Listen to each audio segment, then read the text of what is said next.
Hello दोस्तों, very good morning, जय हिंद।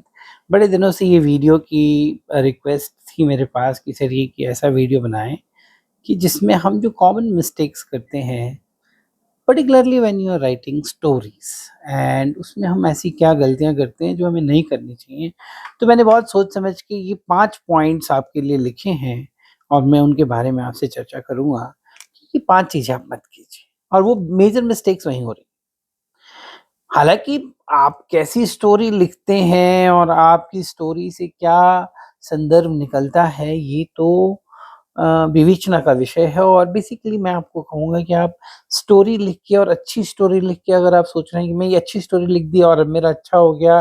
कई लोग मेरे को इंटरव्यू में भी बताते हैं कि sir I did all my TAT stories, I did all my. That is not the point. What is the content? आपने खाली स्टोरी लिखना है, फिल इन द ब्लैंक कर देना है, सारे क्वेश्चंस अटेम्प्ट कर लेना, ऐसा नहीं है ना। आप लिख क्या रहे हो? क्योंकि उन स्टोरी से ही तो पर्सनैलिटी छन-छन के बाहर आती है। मेरी एक एडवाइस आप लोग अगर मानेंगे, without any you know prejudice to anyone, I respect everyone, I believe in that. You should be very wise in, मैं अभी देख रहा था कि कई लोग जो हैं वो you cannot go to anybody who is suppose been part of, मतलब मैं इतनी बार ये हुआ हूँ, मैं इतनी बार वो।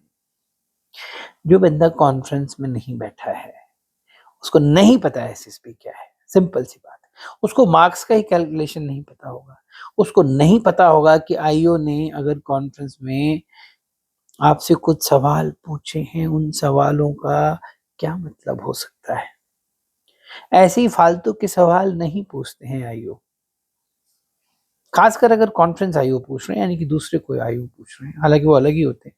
कहने का तात्पर्य ये है कि आप ऐसे शॉर्टकट मत लीजिए। उससे क्या होगा ना, आप मेरी बात मानिए, आप भले गाइडेंस मत लीजिए अगर फाइनेंशियली इशू है तो, परंतु do not go to people who don't know the job, and those who have not been to conference do not know the job.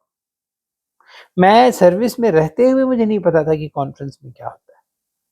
Conference अपने आप में एक बहुत बड़ी चीज है।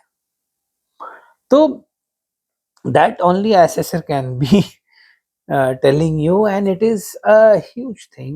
I don't want to talk about it. I don't want to tell you anything about conference ki what happens. I'm not going to tell you the mark system also, because I believe it should not be told, and many people are telling also, you can go by that. But मत जाइए। 2000 2500 में course कर लो, 1600 में course कर लो, 1000 रुपए में course कर लो। 1000 रुपए में एसएसपी जो बंदा पढ़ा रहा है ना, वो 1000 रुपए का आपको चूना लगा रहा है। परंतु बात सिर्फ 1000 की नहीं है, वो आपकी साइकोलॉजी को इतना रप्चर कर देगा। अब ऐसे ही एक एसेसर हैं, विदाउट नाम लिए हुए, एसेसर तो है ही नहीं, वो सो कॉल्ड गुरु हैं, ज्ञानी हैं। मेडिटेशन का ज्ञान देते हैं, मेडिटेशन करो। उन महानुभाव को ये नहीं पता है कि इस मेडिटेशन शब्द पे कितनी विवेचना हो जाएगी कॉन्फ्रेंस में, और कितनी विवेचना हो जाएगी, जद्दोजहद कितनी हो जाएगी, और ये शब्द, अकेला एक शब्द उस बच्चे को आउट करने के लिए काफी। तो खैर, मेरा टॉपिक कुछ और नहीं था। 5 गलतियां मैं आपके लिए ढूंढ के लाया हूं जो आप स्टोरी राइटिंग में करते हैं। पहली बात ये है कि आप पिक्चर को बहुत ज्यादा डिस्क्राइब करने लगते हैं। सी देयर इज एन एलिमेंट जो साइकोलॉजिस्ट खुद बोलते हैं before TAT, what is happening in the picture. What is happening in the picture is not about only capturing the moment, but it is about describing the mood. But it cannot go more than one line, maybe 2 lines. चलिए, कई लोग क्या करते हैं ना, वो पीछे से जो ऐसे बैकग्राउंड टाइप शुरू करते हैं ना, वो स्टोरी पूरी बैकग्राउंड में वो फॉर्मेट ही उसका गड़बड़ा देते हैं। तो what led to the situation कहाँ चला गया पता नहीं चलता है। तो पिक्चर को डिस्क्राइब करने में मत लगाइए टाइम, वो नहीं है। पिक्चर को डिस्क्रिप्शन करने का सिर्फ 1 या 1.5 लाइन का ही है कि what is happening now, what is happening now में देन यू कैन डिस्क्राइब कि what is happening now. So what you are describing is what is the mood, the moment, the environment, the no action, but आप लगे हुए हैं picture को describe करने में। तो ये मत कीजिए।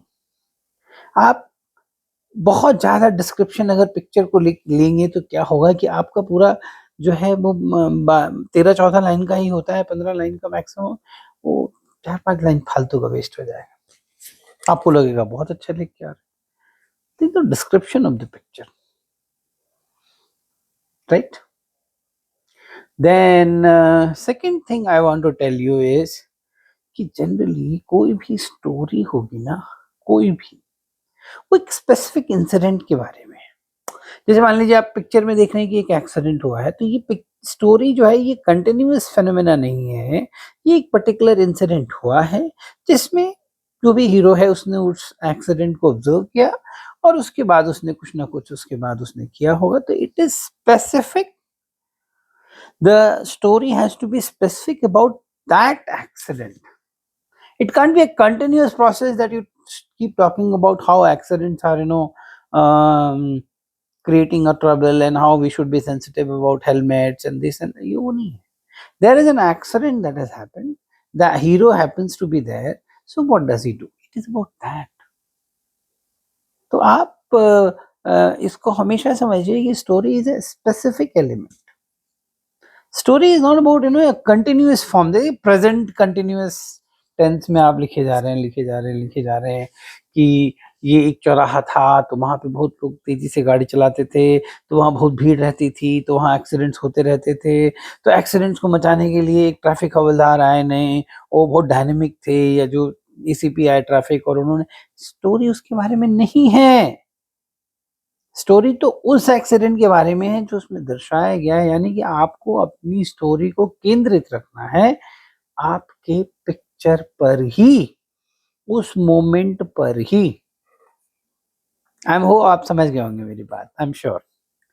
तीसरी बात, साइकोलॉजिस्ट बहुत अच्छे से ब्रीफ करते हैं, कान खोल के सुनिए, दिमाग को रख दीजिए कहीं और, दिमाग को शांत करके एकदम सुनिए, दिमाग को रख दीजिए नहीं, दिमाग की उलझनों को दूर रख दीजिए, और स्ट्रक्चर बताते हैं वो। वैसे भी आप अगर दिमाग लगाएंगे तो always there is a flashback in a movie, there is a thing which is happening now, and then there is the imagination, what led to the situation, what is happening, what happened is primarily your observation, your imagination, how you will handle the situation, what all thoughts come to you. What led to the situation is basically what must have happened just before this thing has happened. If this thing has happened, something must have happened before which led to the situation, right? तो ये हो गई third बात कि structure होता है story का, past to present to future. आप इसको वैसे ही लिखिए। आप उसको, कई लोग थर्ड फॉर्म में लिखने लग जाते हैं कि being a very handsome and prolific and guy whatever he used to be a very delirious kind of a personality, always involved. What are you happening? You're describing the personality, not about that. It is specific about that thing which has happened and it should follow a structure. So आप introduction किसी personality की दे रहे हैं तो आप उसके गुण अवगुण बताने में मत जाइए। इंट्रोडक्शन एक ही लाइन का चाहिए कि Mahesh was a boy 24-year-old, lived in village so and so and worked as a farmer. बस। अब Mahesh, a very handsome personality endowed with lot of the virtues and fine essence of living, used to live in a village. What is the point of this? Why are you giving his उसकी विशेषण मत बताइए, विशेषताएं मत बताइए। विशेषताएं आपकी बाहर आ जाएंगी उस स्टोरी से, वो साइकोलॉजी से आप निकाल लेंगे, आप उसकी चिंता व्यक्त कर रहे हैं। तो ये बात हुई। तो फॉलो द स्ट्रक्चर, और मैं कोई अपनी तरफ से नहीं बोल रहा हूँ, साइकोलॉजिस्ट बोलते हैं इस चीज को। आपको पता है, आपको बड़ा आश्चर्य होगा जान के कि जितने ये लोग सो कॉल्ड टीचर हैं, अगर आप उनसे एक माइनर से चीज पूछ लेना कि सर मुझे थोड़ा अंतर बता दीजिए परसेप्शन वर्सेस ये परसेप्शन, नहीं बता पाएंगे। उनका क्या काम है कि ये पिक्चर ही ऐसे लिख दो, ये तरीका बिल्कुल ही गलत है। ये व्यक्तित्व के बारे में है। आपने ये तरीका अपनाया, अगर आपने ये स्टोरी लिखी, उसका क्या तात्पर्य है, और किस तरह से आपकी उस पर्सनैलिटी से वो जेल करता है। आपकी क्या पर्सनैलिटी है वो साइकोलॉजिस्ट को पता है। उसके पास आपका पीआईक्यू है, उसके पास आपका एसडी है। He knows by and large आपका एजुकेशन प्रोफाइल सब कुछ है उसके पास। तो ये ध्यान रखिएगा और ये बोगस गुरु से थोड़ा बच्चे क्रेडिबिलिटी होनी चाहिए। नंबर्स पे भी मत जाइए कि इतने लोग मेरे, डोंट गो बाय दैट। मेरे को आपसे ज़्यादा बताने की ज़रूरत नहीं है। चौथी बात है कि 4th पॉइंट जो मैंने आपके लिए लिखा है वो ये है कि जो सिचुएशन अपीयर हो रही है, वहाँ पे आपकी इमेजिनेशन चाहिए। जैसे कि मान लीजिए suppose you saw an accident. उस एक्सीडेंट के बाद क्या होता है वो प्योर इमेजिनेशन ओपन है अब आपके लिए कि आप क्या करते हैं, आप कैसे घायलों को क्या मदद पहुंचाते हैं, क्या क्या एक्शंस आप ऐड करते हैं, कैसे उस सिचुएशन को आप हैंडल करते हैं, कैसे आप इंश्योर करते हैं कि किसी की जान ना जाए, क्या क्या आइडियाज आपके जहन में आ रहे हैं। कई लोग सब काम करने के बाद भी ना एकदम से एंड में एक सैड सी लाइन डाल देंगे। जैसे एक लड़की है, अब वो बहुत सेवा की अपने हस्बैंड को, उनके हस्बैंड को बहुत ज़्यादा बीमारी हो गई थी, तो बहुत मेहनत की उसने, ये किया, वो किया, परंतु बीमारी बहुत ज़्यादा थी तो वो मर गई। ये बात है। When you have done so much, why you want to kill? Why should the perception go in negativity? Why should the imagination be negative? It should be positive. तो आप जो हैं, जो इमेजिनेशन है, वो सिचुएशन पर ही रखिए। यानी कि पिक्चर में अगर आपको दिख रहा है कि एक एक्सीडेंट हुआ है, या पिक्चर में अगर आपको दिख रहा है कि 4 दोस्त मिले हुए हैं और बैठ के कुछ बातें कर रहे हैं, तो आप वहीं तक रखिए। अब ये नहीं कि आप 5-6 कैरेक्टर बाहर से अब ऐड कर लीजिए, तो वो वहाँ पे फिर जैसे कि कई लोग क्या करेंगे ना कि अचानक से उसने देखा कि 10 लोग विलेज के थे। विलेज के जो लोग हैं वो पिक्चर में नहीं दिख रहे हैं। अब आप ऐड किए जा रहे हैं, ऐड किए जा रहे हैं, ऐड किए जा रहे हैं, ये मत कीजिए। अपनी इमेजिनेशन को केंद्रित रखिए, उस पिक्चर के आसपास ही आपकी स्टोरी बननी चाहिए। उस पिक्चर से आप दूर जितना स्टोरी को लेके जाएँगे उतना थोड़ा आपके लिए दिक्कत है। तो ये चौथी बात हो गई। और 5वीं बात जो मैं आपको कहना चाहता हूँ about writing a good picture is imagination को ओपन कीजिए। इमेजिनेशन को ओपन करने का मैं 2 ही तरीका बताता हूँ अपने विद्यार्थियों को और अपने स्टूडेंट्स को कि to open an imagination you have to do 2 things. You have to you have to add to the what is called in dimensions of personality, it is called open yourself to experiences. आप जितने experiences add करेंगे ना उतने imaginations open होंगे। Experiences हम कैसे add कर सकते हैं? बहुत सिंपल तरीके हैं। आप कैसी किताबें पढ़ते हैं? आप अखबार पढ़ते हैं कि नहीं पढ़ते हैं? आप मूवीज़ कौन-सी देखते हैं? आप कौन-कौन से वेब सीरीज़ देखते हैं? आप कैसे दोस्तों से मिलते हैं? आप उनसे कितना कनेक्ट करते हैं?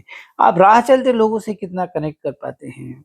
आप ट्रेन में चल रहे हैं, मेट्रो में चल रहे हैं, बस में चल रहे हैं, आप कनेक्ट करेंगे, आपको हज़ार कहानियाँ मिलेंगी, फैली हुई हैं आपके चारों ओर।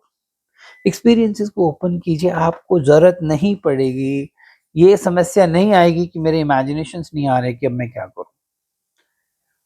तो ज़रूर आप इन चीज़ों पे काम कीजिएगा और मेरा नया कोर्स शुरू हो रहा है 15 जुलाई से।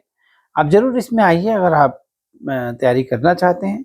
मेरा तो काम है कि मैं पर्सनैलिटी पे काम करता हूँ। मैं कभी भी शॉर्टकट दूँगा ही नहीं और ना मुझे लगता है कि शॉर्टकट है इसका। It's a very deep rooted education and it should be done in that way. And बताइएगा कैसा लगा वीडियो और कोई समस्या हो मुझसे कनेक्ट करें आप। I will be happy to help. Thank you. जय हिंद।